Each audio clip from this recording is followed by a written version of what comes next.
और दूसरी लिस्ट जारी हो गई है। इस बीच बड़ी खबर सामने आ रही है। आपको बता दें कि बीजेपी की दूसरी लिस्ट जारी हुई है। बीजेपी ने अपनी दूसरी लिस्ट जारी की है। बड़ी खबर यह सामने आ रही है, लोकसभा चुनाव में प्रत्याशियों का ऐलान हुआ है। इससे पहले एक लिस्ट बीजेपी के सामने आ चुकी है और अब दूसरी लिस्ट भी सामने आई है। इस वक्त की बड़ी खबर आपको बता रहे हैं। देर रात तक कल मंथन चला, जिसके बाद अब ये दूसरी लिस्ट आई है।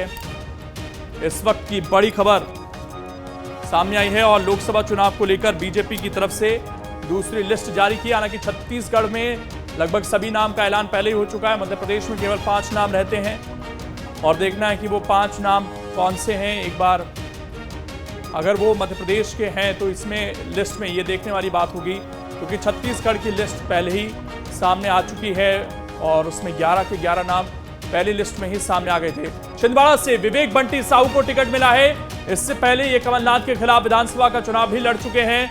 तो छिंदवाड़ा में विवेक बंटी साहू पर विश्वास जताया गया है। मोनिका का नाम भी वहां पर चल रहा था, लेकिन विवेक बंटी साहू अब चुनाव लड़ते दिखाई देंगे। पहले उन्होंने कमलनाथ के खिलाफ चुनाव लड़ा और अब नकुलनाथ के खिलाफ वो चुनाव लड़ते हुए नजर आएंगे। तो बड़ी खबर इस वक्त आपको बता रहे हैं, छिंदवाड़ा सीट पर नाम का ऐलान हो गया है और अब एक तरीके से कहा जा सकता है कि जो खबरें थी कमलनाथ को लेकर वो पूरी तरीके से स्पष्ट है। बालाघाट से डॉक्टर भारती का नाम सामने आ रहा है इस लिस्ट में। जो जानकारी इस वक्त मिली है, बालाघाट से डॉक्टर भारती का नाम है। उज्जैन से अनिल फिरोजिया का नाम है इस लिस्ट में।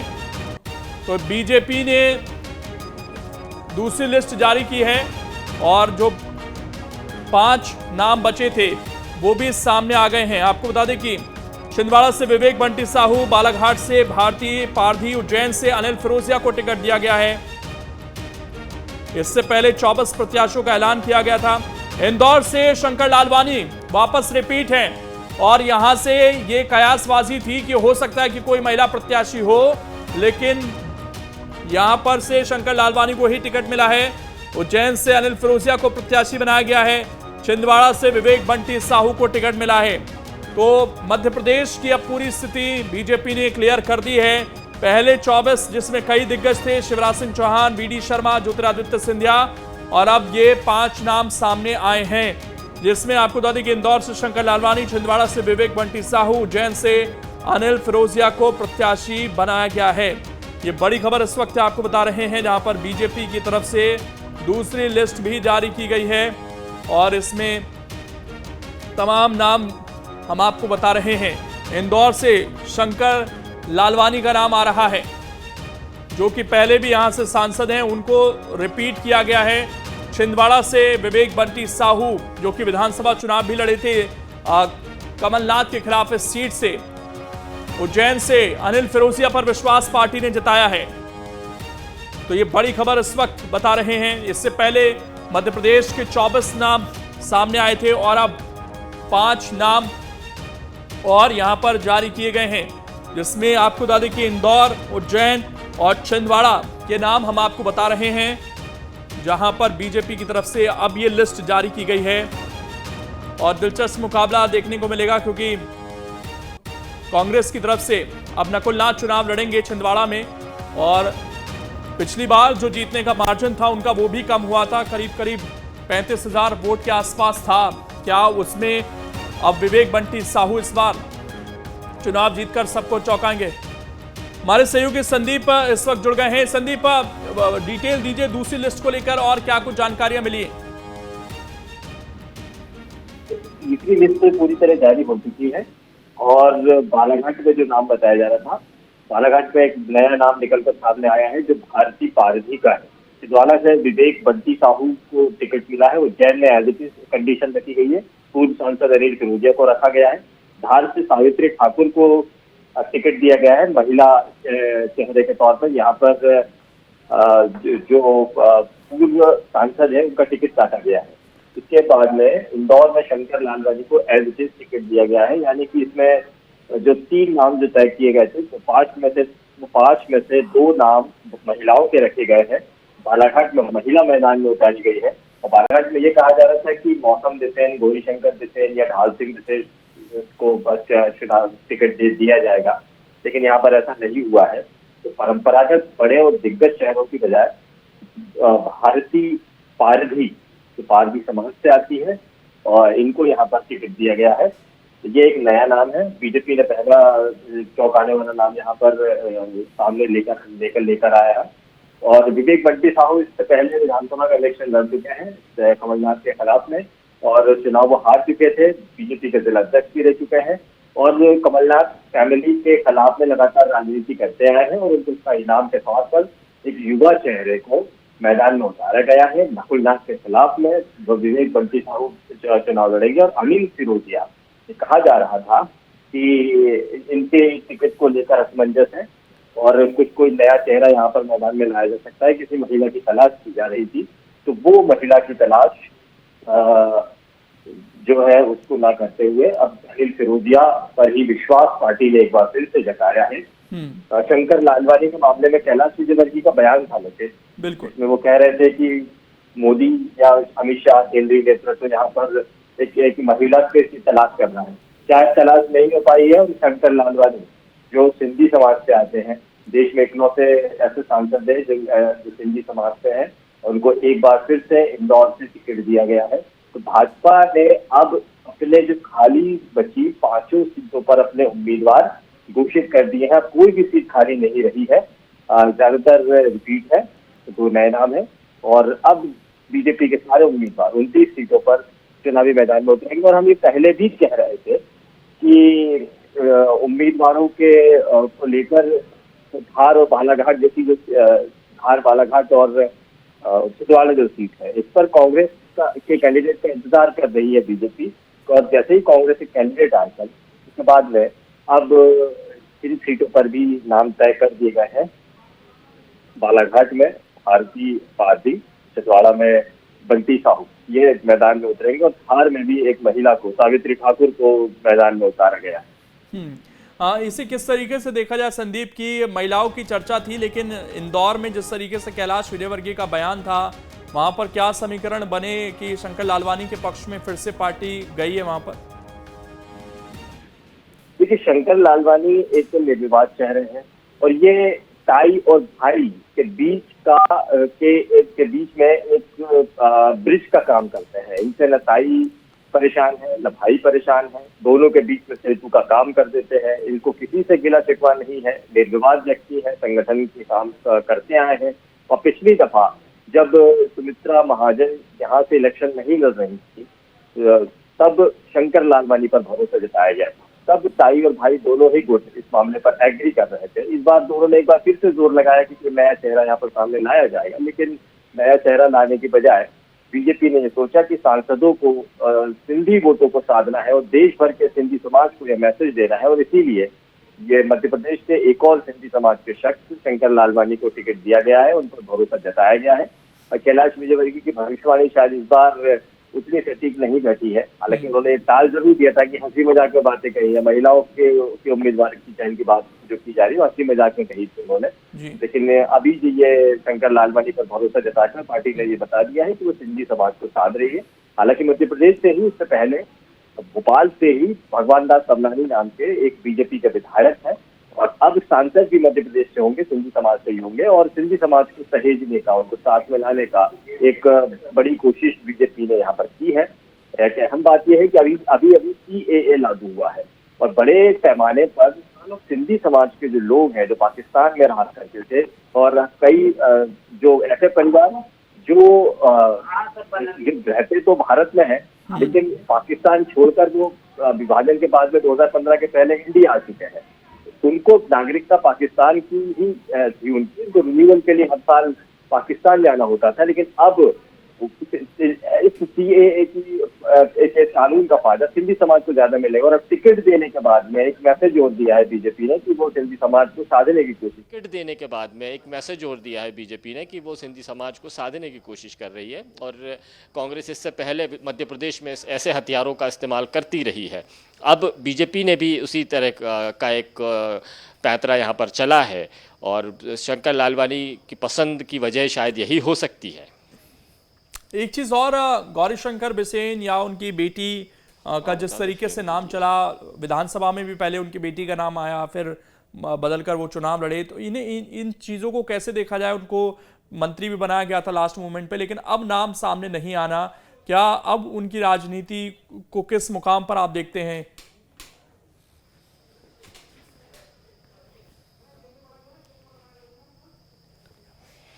देखिए, गौरी शंकर बिसेन एक ऐसे लीडर रहे हैं बालाघाट इलाके में जो दिग्गज लीडर कहे जाते हैं, जिनकी तूती बोलती है उस पूरे इलाके में। संगठन में भी उनका एक बड़ा उनका दबदबा सा रहा है।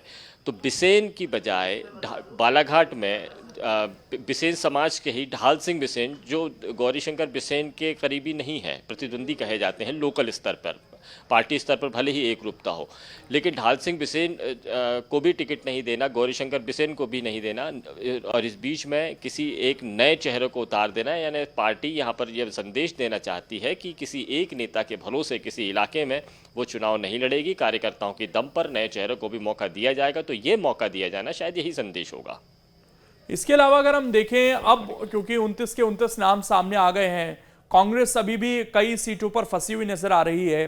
किस तरीके से पूरी लिस्ट को देखें संदीप, क्योंकि विधानसभा चुनाव में जहां कुछ और समीकरण दिख रहे थे, यहां पर बहुत सारे लोगों पर वही विश्वास जताया गया है। चाहे हम देखें विवेक बंटी साहू जो अभी चुनाव लड़कर आए, शंकर लालवानी, अनिल फिरोजिया, पुरानी लिस्ट में भी कई ऐसे चेहरे थे जिन पर विश्वास जताया गया। बहुत ज्यादा क्या माने कि इस बार बीजेपी ने चौंकाया नहीं है और अपने पुराने नेताओं पर उस तरीके का भरोसा इन दोनों लिस्ट में दिखा है?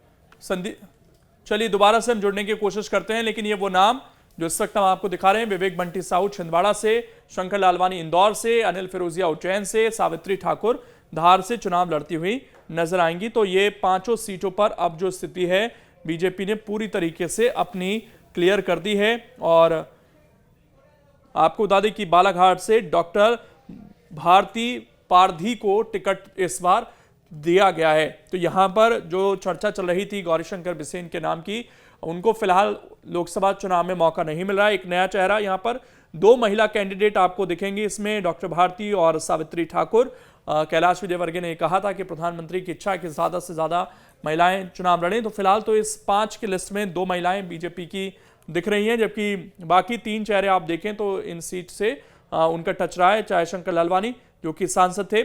संदीप हमारे साथ लगातार जुड़े हुए हैं। संदीप, अगर हम पहली लिस्ट और दूसरी लिस्ट का कंपैरिजन करें तो बहुत ज्यादा ये कह सकते हैं कि जो हम बड़े चेंजेस की उम्मीद कर रहे थे, जैसा छत्तीसगढ़ में भी हुआ, मध्य प्रदेश में सिटिंग एमपीज पर कम से कम काफी विश्वास पार्टी ने जताया है इस बार।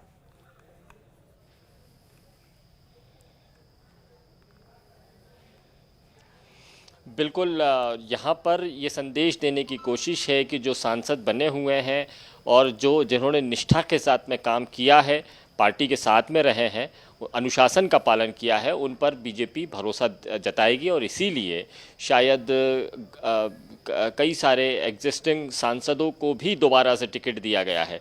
यहाँ पर बीजेपी ने एक बहुत बड़ा संदेश दिया है कि निष्ठावान कार्यकर्ताओं को के साथ में पार्टी खड़ी हुई है और उनको अलग अलग वक्त पर अलग अलग मौके दिए जा सकते हैं। तो ये शंकर लालवानी, अनिल फिरोजिया, ये ऐसे इन नामों के ज़रिए ये संदेश देने की कोशिश है कि पार्टी के निष्ठावान कार्यकर्ताओं को भी मौके दिए जाएंगे।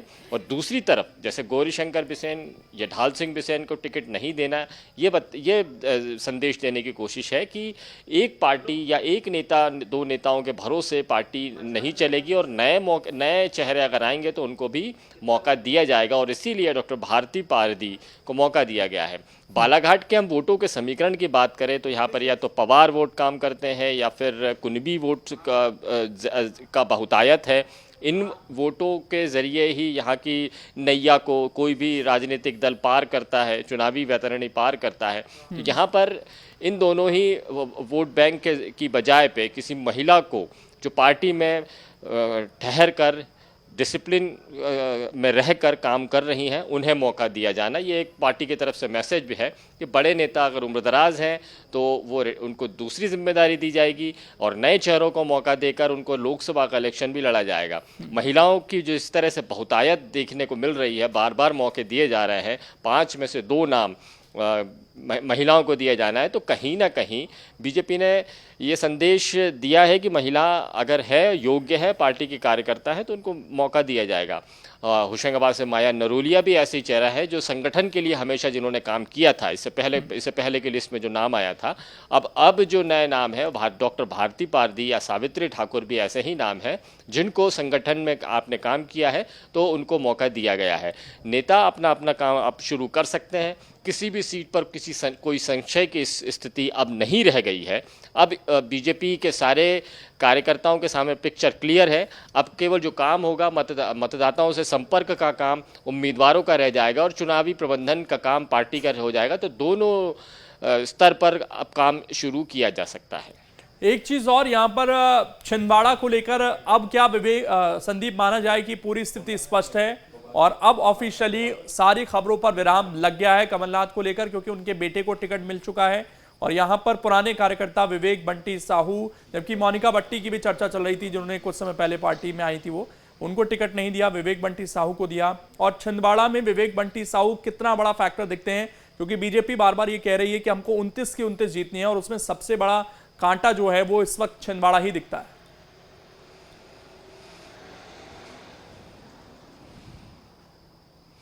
देखिए, कमलनाथ के खिलाफ में विवेक बंटी साहू ने लगातार लड़ाई लड़ी है, लंबे अरसे से लड़ते आए हैं।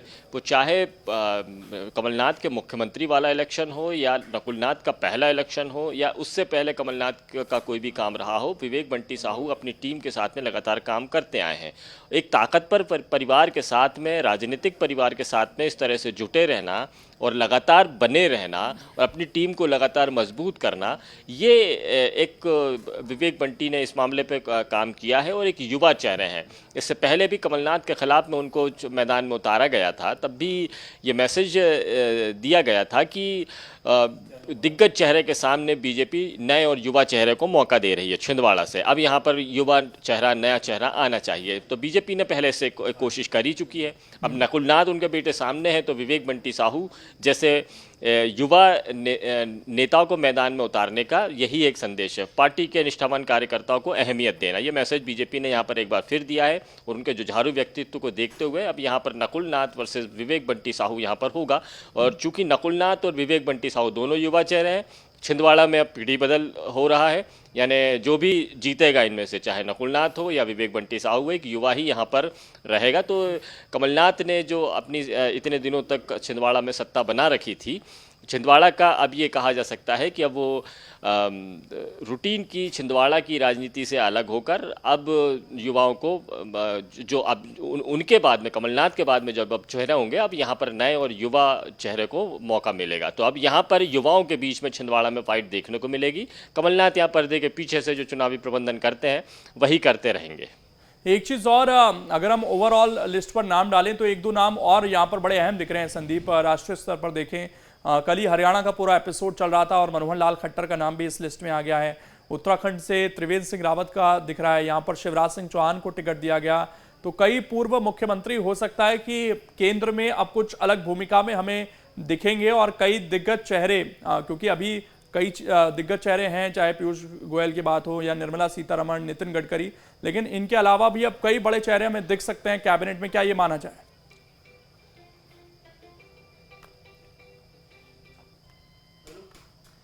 देखिए, कैबिनेट भी अभी हो सकते हैं और सांसदों को संगठन में भी अहम जिम्मेदारियां दी जाती हैं। तो दोनों ही तरफ में हम ये मान सकते हैं कि इन अनुभवी चेहरों का, इन तजुर्बेकार पूर्व मुख्यमंत्रियों का इस्तेमाल करना बीजेपी चाहती है। और सांसद का इलेक्शन जीतने के बाद में पहली संभावना तो ये है कि वो कैबिनेट मिनिस्टर बनेंगे, क्योंकि वो पूर्व मुख्यमंत्री रह चुके हैं। लेकिन संभावना ये भी है कि उनको संगठन में महत्वपूर्ण काम सौंपे जा सकते हैं। और वो राज्य की राजनीति में भी हो सकता है और केंद्र की राजनीति में भी हो सकता है। और ऐसे चेहरे जो मुख्यमंत्री रहे हों, देश भर में चर्चाओं का विषय रहे हो, इनका इस्तेमाल करना, पार्टी की अलग अलग गतिविधियाँ होती हैं, अलग अलग कार्यक्रम होते हैं, उनकी जिम्मेदारी देकर उनको स्वतंत्र रूप से काम करने का मौका दिया जा सकता है। अनुभवी तजुर्बेकार चेहरों को बीजेपी केवल बैठाकर रहेगी ऐसा नहीं होगा, लेकिन इनका इस्तेमाल केंद्रीय राजनीति में कहीं ना कहीं ज़रूर होगा। तो वो चाहे मनोहर लाल खट्टर हो या पूर्व मुख्यमंत्री शिवराज सिंह चौहान, इनका इस्तेमाल करने के लिए बीजेपी ने प्लान तैयार करके ऑलरेडी रखा होगा और इसीलिए उनको लोकसभा जैसे चुनाव में टिकट दिया गया है, उनको मौका दिया गया है और ये अपने अनुभवों का फ़ायदा उठाएंगे, इलेक्शन लड़ेंगे और अगर जीत गए तो या तो कैबिनेट मंत्री बनेंगे या संगठन में अहम जिम्मेदारी निभाएंगे, इस बात में कोई शक नहीं है। बिल्कुल। और इसके अलावा बीजेपी ने समय दे दिया है अपने उम्मीदवारों को। देखें अगर संदीप, क्योंकि अभी इलेक्शन डिक्लेयर नहीं हुआ है, लेकिन मध्य प्रदेश छत्तीसगढ़ में उससे पहले स्थिति बिल्कुल स्पष्ट कर दी गई है, तो इससे क्या समय भी अब इन उम्मीदवारों को यहां पर मिल पाएगा उतना?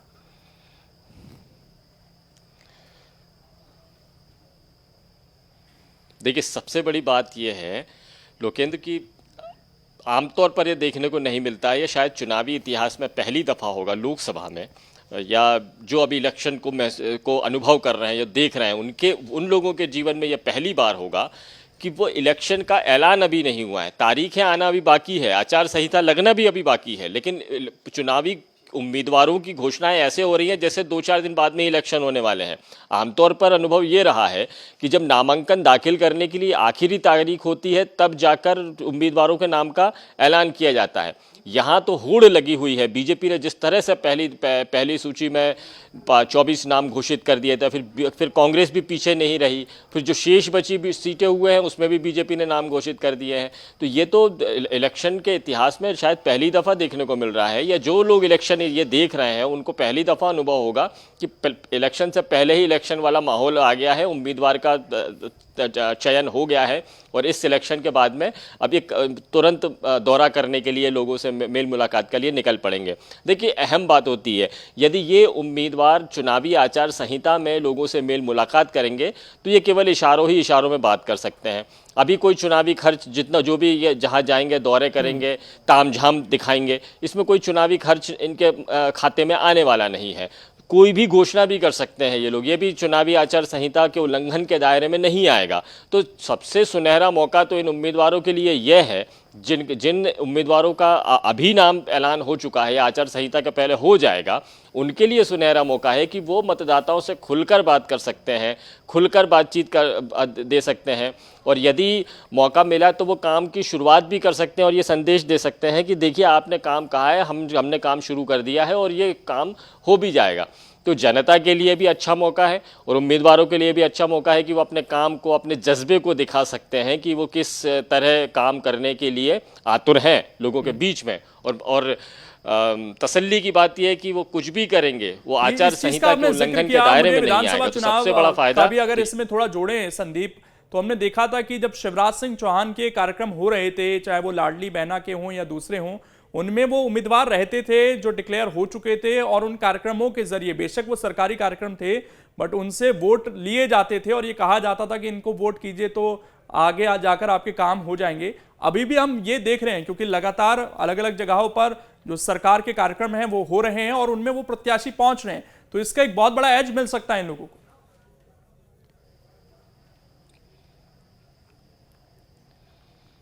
बिल्कुल फ़ायदा मिलेगा कि सरकार के साथ में होने या जो भी डिमांड करेंगे या इन उम्मीदवारों के ज़ुबान से जो भी निकल जाएगा उस बात को पूरा करना सरकार की सब और अहम पदों पर बैठे हुए लोगों की बड़ी जिम्मेदारी हो जाएगी।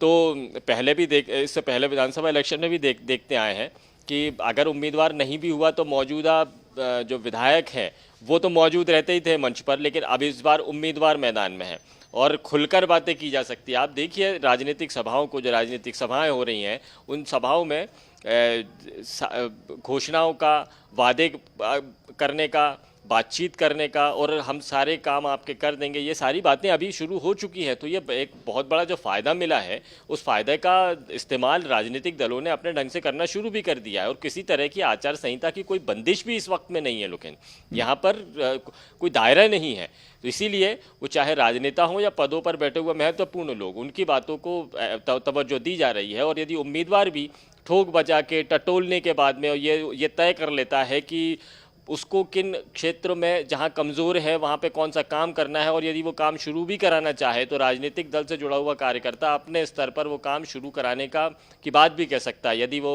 विपक्षी दल का विधायक अगर उसके साथ में है तो कांग्रेस के लोग भी बड़े काम करा सकते हैं, और यदि सत्ता पक्ष के लोग हैं तो पूरी सरकार उनके साथ में वो काम भी शुरू करा सकती है। तो इस तरह का इस ऐसे मौके का फ़ायदा तो देखने को मिल ही रहा है, और इन 5 उम्मीदवारों को भी इस नया फ़ायदा मिल जाएगा। इसमें से कुछ उम्मीदवार तो ऐसे हैं जो नए हैं, उन्होंने अभी तक मेल मुलाकात शुरू नहीं की है।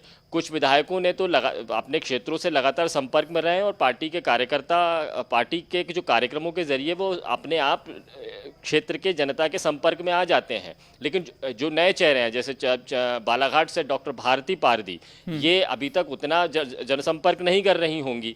इसी तरह सावित्री ठाकुर का पूरे संसदीय क्षेत्र में जनसंपर्क नहीं होगा, लेकिन अब वो पहले ही जनसंपर्क करके और जो कमज़ोर क्षेत्र है वहाँ पर फोकस करके उस क्षेत्र की जनता की नाराज़गी को दूर कर सकते हैं, उनके असंतोष को संतोष में बदलने का, उनकी मांगें पूरी करने का एक बड़ा काम भी कर सकते हैं। तो सत्ता पक्ष के लिए तो ये सुनहरा पल है, सुनहरा मौका है। वक्त आने से पहले ही वो चुनावी दावपेच और गुणा भाग लगाने के बाद में अपने काम को निपटा सकते हैं और जनता को, वोटर्स को अपने पक्ष में कर सकते हैं। तो ये एक बहुत सुनहरा मौका है। तो ऐसे उम्मीदवारों के लिए तो अहम हो जाता है कि वो जो कमज़ोर क्षेत्र है वहाँ पर जाकर फोकस करके उन क्षेत्रों में जाने जो कमियां हैं उनको वक्त रहते पूरा कर लें, इलेक्शन की घोषणा से पहले पूरा कर लें। संदीप, एक जिक्र महिलाओं का जब कैलाश विजयवर्गीय ने किया था, अभी 5 में से 2 महिला हमें दिखी हैं, तो वो बात वहां पर कहना, हालांकि वो महिलाओं के बीच ही थे, क्या उसे उसी तरीके से अब लिया जाए? क्योंकि 5 में से हम ये मानकर चल रहे थे कि शायद 3 पर भी ये महिलाएं हो सकती थी, लेकिन ऐसा हुआ नहीं है। और जो पहले बड़े फेस से वो तो बदले नहीं गए, वहां पर 2 नए फेस हमें जरूर दिख रहे हैं महिला के रूप में। तो कैलाश विजयवर्गीय की उस बात को किस तरीके से देखा जाए? महिलाओं को ज्यादा मौका देना है, क्या वैसी चीज होती हुई दिखी है अभी?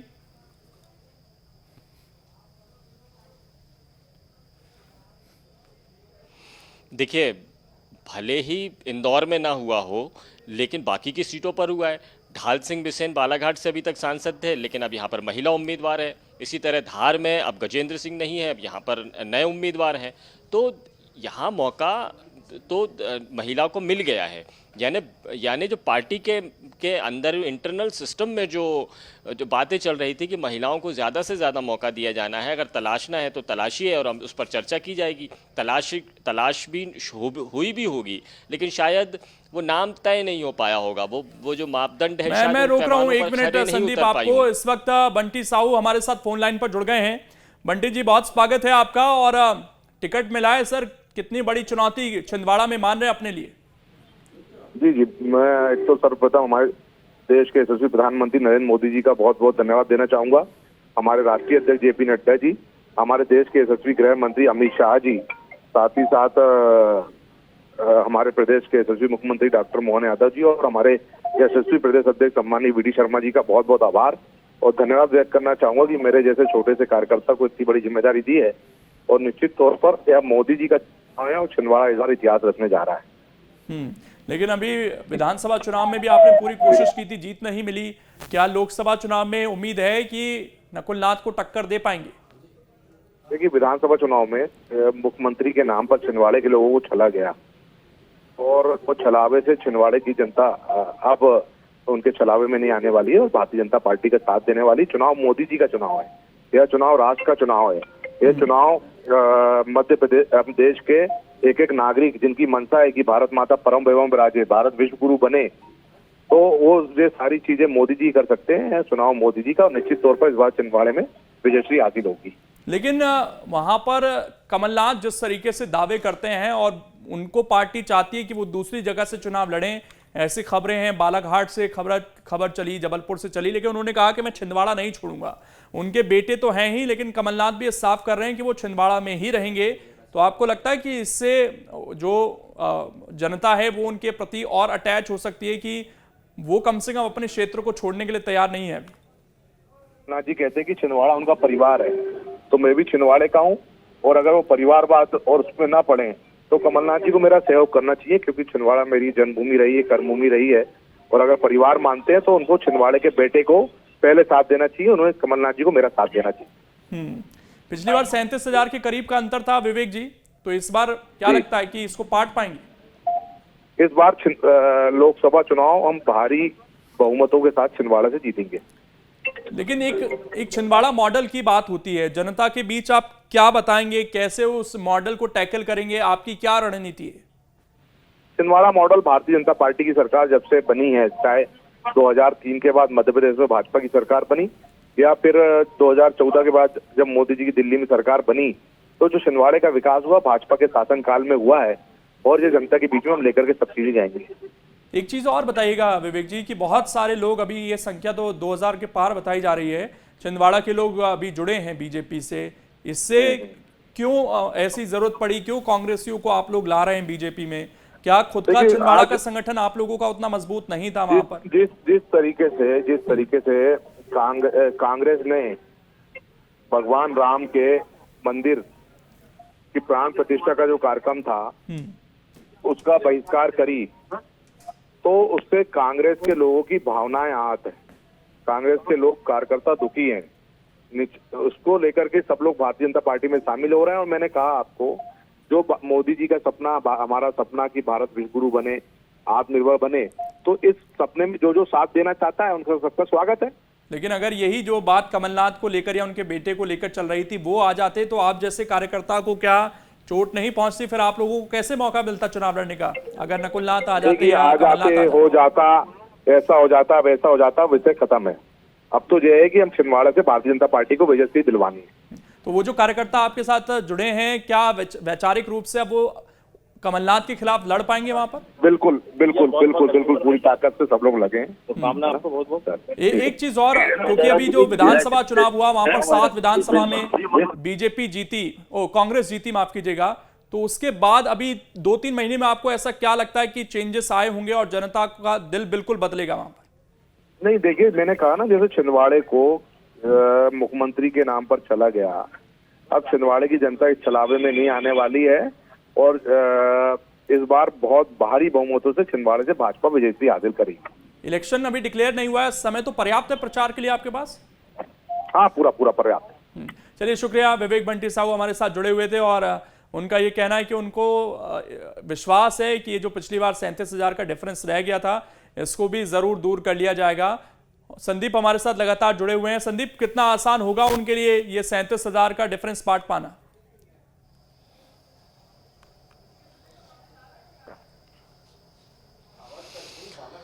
देखिए, बहुत मुश्किल है, चुनौती है, लेकिन वक्त से पहले उनको टिकट दिया गया है। असंतोष जहां पर है, जो कमियां हैं, उनको दूर करने के लिए पूरा वक्त है। पूरे बीजेपी की सरकार, केंद्र सरकार उनके राज्य सरकार उनके साथ में है, तो जो विवेक बंटी साहू के लिए पूरा मौका है काम करने के लिए। नकुलनाथ को चुनौती देना है तो सब बहुत मौके उनके पास में बहुत है, लेकिन मुश्किल इस बात की है कि छिंदवाड़ा लोकसभा की एक भी सीट बीजेपी के पास नहीं है। पूरी ताकत तो इससे पहले विधानसभा इलेक्शन में भी लगाई थी उन्होंने, लेकिन एक भी सीट पूरे संसदीय क्षेत्र की बीजेपी के पास में नहीं है। सारी जो जुगत बीजेपी ने लगाई थी, चाहे महिला उम्मीदवारों को मौका देना हो, आदिवासी सीट पर मोनिका भट्टी जैसी नेत्री को चुनावी मैदान में उतारा, ठेठ और खाटी की आदिवासी सीट से उनको मैदान में उतारा गया, लेकिन वो पैतरा काम नहीं आया, बीजेपी हार गई।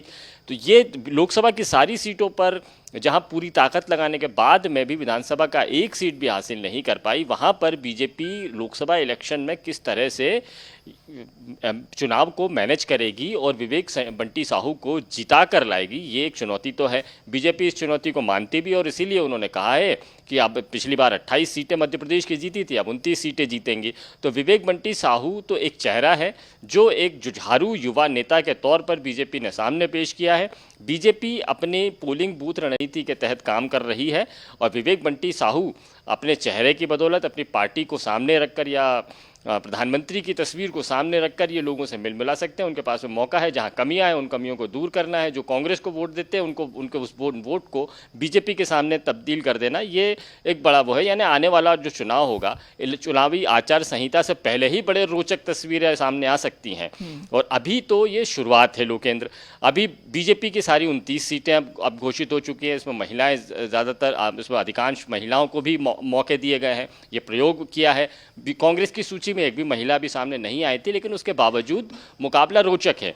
एक तरफ बीजेपी ये मैसेज दे रही है कि हम नए निष्ठावान युवा और चेहरों को भी मौका देते हैं, हम पार्टी के निष्ठावान कार्यकर्ताओं को भी मौका देते हैं।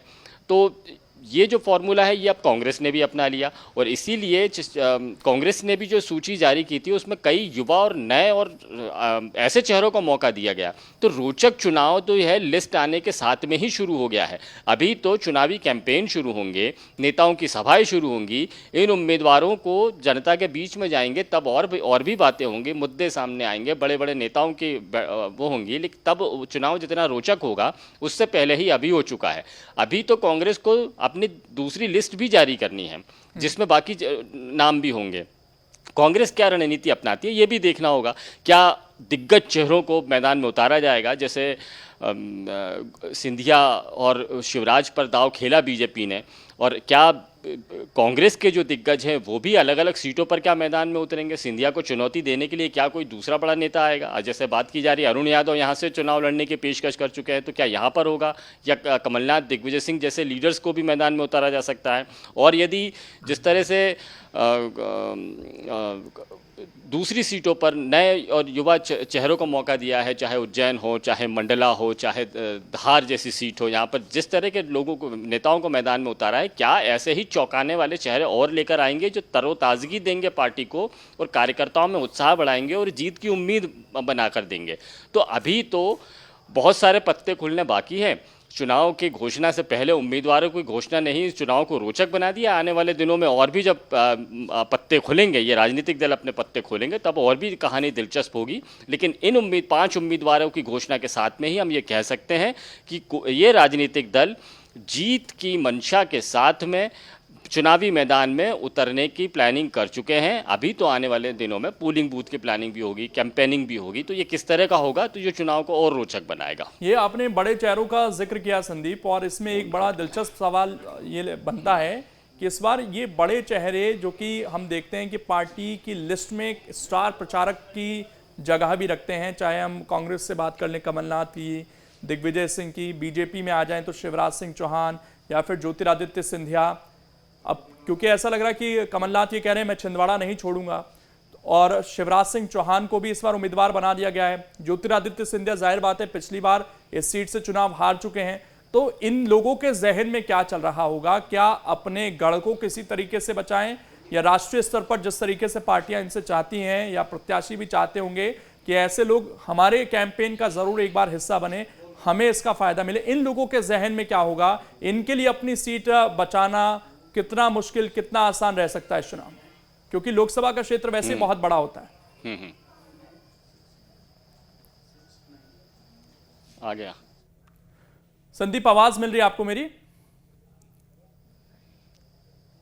हेलो जी संदीप, अगर आवाज मिल रही है तो सवाल ये था कि जो बड़े चेहरे हैं इनका रोल इस बार किस तरह का रह सकता है, क्योंकि अपना क्षेत्र में चुनाव जिताना भी कई बार बड़ा मुश्किल होता है। ज्योतिरादित्य सिंधिया तो चुनाव हार गए थे, कमलनाथ बार बार ये कह रहे हैं कि मैं छिंदवाड़ा नहीं छोड़ूंगा। शायद उनके सामने भी बड़ी चुनौती है कि किसी तरीके से अपने इस बेटे की सीट को बचाया जाए, जबकि पार्टी जाहिर बात है ये एक्सपेक्ट करेगी, उम्मीद करेगी इन लोगों से कि ये पूरे प्रदेश में या राष्ट्रीय स्तर पर भी इनके कैंपेन हो, जो स्टार प्रचारकों की लिस्ट बनती है उसमें भी इन लोगों का नाम शामिल रहता है कई बार। तो इन चेहरों के सामने इस बार कितनी बड़ी चुनौती मान रहे हैं, क्योंकि शायद इनका भी ये इलेक्शन डिसाइसिव हो सकता है, इनका फ्यूचर इस इलेक्शन से तय हो सकता है।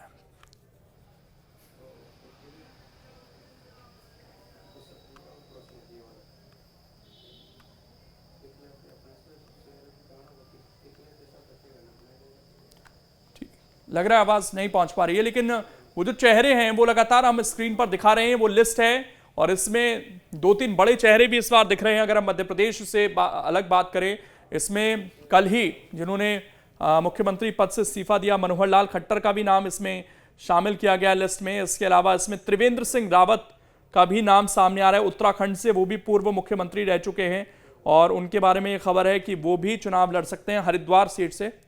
और संदीप हमारे साथ लगातार जुड़े हुए हैं। संदीप, मैं ये जानना चाह रहा था कि जो बड़े चेहरे इस बार चुनावी मैदान में हैं या जो चुनावी मैदान में नहीं हैं, जिनको अपना गढ़ बचाना है, उनका रोल किस तरीके का रहेगा? क्या वो अपनी सीट से बाहर निकल पाएंगे इस बार? चाहे शिवराज सिंह चौहान की बात हो, ज्योतिरादित्य सिंधिया की बात हो, कमलनाथ के बेटे चुनाव लड़ रहे हैं, इनकी भूमिका क्या रह सकती है? सिंधिया अपना चुनाव पिछली बार हार गए थे, कमलनाथ के बेटे का मार्जिन घट गया था, शिवराज सिंह चौहान लंबे समय बाद लोकसभा का चुनाव लड़ रहे हैं।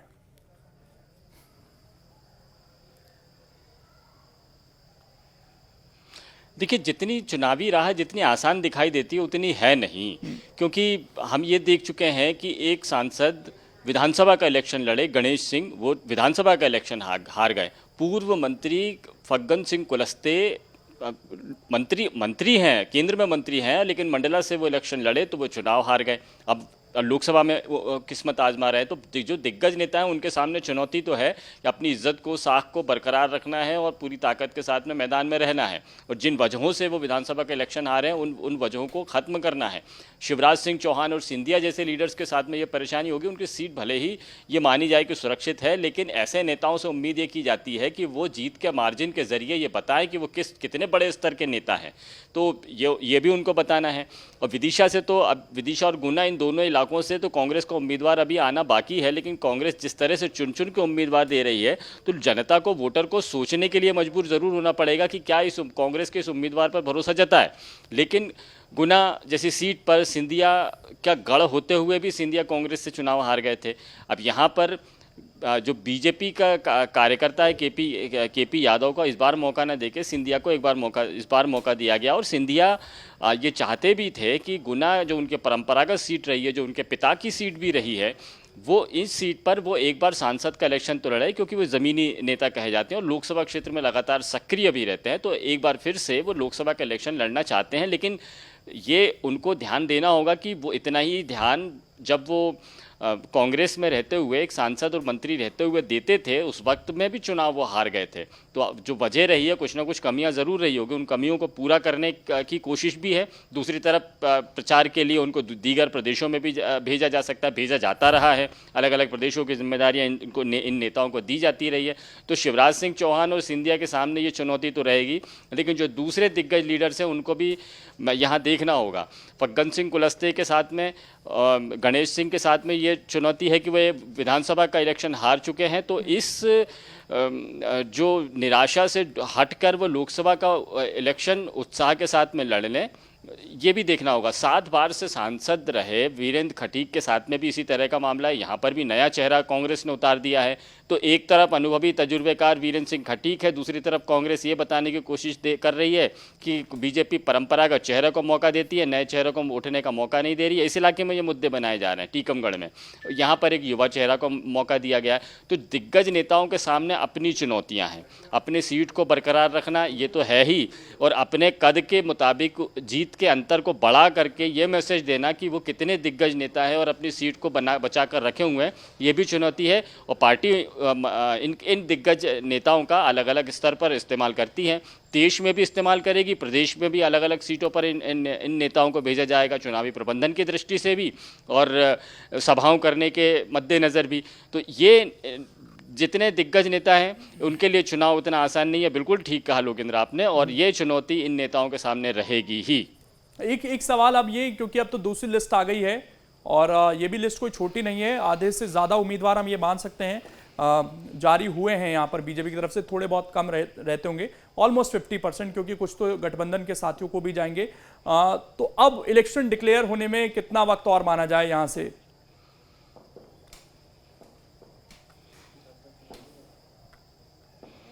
देखिए, चुनाव आयोग की जो तैयारियां हैं वो बैठक, उनकी आखिरी बैठक होनी अभी बाकी है। और जैसा कि कहा जा रहा है कि 2 नए चुनाव आयुक्त आएंगे, वो कार्यभार ग्रहण करेंगे और उसके बाद में चुनाव की जो घोषणा उसके बाद में की जा सकती है। आखिरी औपचारिकता है, चुनाव आयोग अलग अलग राज्यों से रिपोर्ट बुलाता है, रिपोर्ट पर मीटिंग करता है और उसके बाद में फिर एक दिन तय कर लेता है, जिस दिन प्रेस कॉन्फ्रेंस होती है, और उसी दिन चुनाव का ऐलान कर दिया जाता है। तो ये चुनाव की रिपोर्ट सारी जगह से बुला ली गई हैं, किसी भी वक्त चुनाव का ऐलान हो सकता है। अब ये जो चुनाव आयुक्त, 2 प्रमुख चुनाव आयुक्त हैं, ये कल कार्यभार ग्रहण करने वाले हैं, ज्वाइन करने वाले हैं। तो इनकी ज्वाइनिंग के बाद में शायद 1 या 2 दिन और उसके बाद में कभी भी इलेक्शन का ऐलान किया जा सकता है। शायद वो नोटिफिकेशन सही नहीं पाया गया है जो चुनाव आयुक्त को लेकर आ रहा था। तो क्या अगर वो नोटिफिकेशन सही नहीं है, सरकार ने जिस तरीके से जानकारी दी, तो ये भी कुछ दिन और टल सकता है जब तक वहां पर पूरी तरीके से टीम नहीं बन जाती है चुनाव आयोग की?